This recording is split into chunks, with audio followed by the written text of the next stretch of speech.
كيف فقدنا الشغف بعد التروما؟ أنا نورة ودي قعدة استراحة.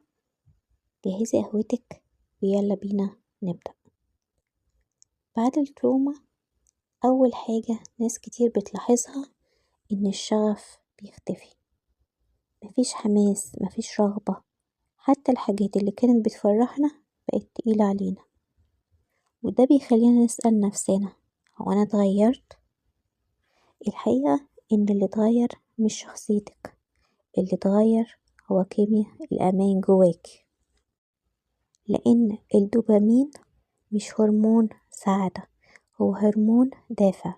لما المخ يتعرض لصدمة بيقرر يقلل الدافع عشان يقلل الخسارة، فالدوبامين هنا بيهدى شوية، مش لأنه مش شغال، لكن لأنه حاسس إن الأمل مخاطرة وجسمك بيشتغل في وضع النجاة مش الحياة.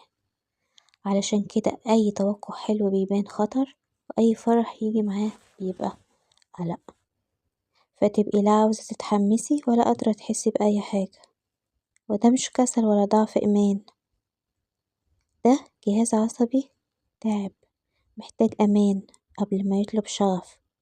المشكلة إننا بنحاول نرجع الشغف ده بس بالضغط، بالأهداف الكبيرة، بالمقارنات، وده بيزود الانفصال، لأن الدوبامين بعد التروما بيرجع بس ببطء من خلال حاجات صغيرة جدا، حركة خفيفة، إنجاز بسيط. ولما نسمح لنفسنا بالبطء الدوبامين ده بيبدأ يطلع من غير خوف ويرجعنا للحياة على مهله.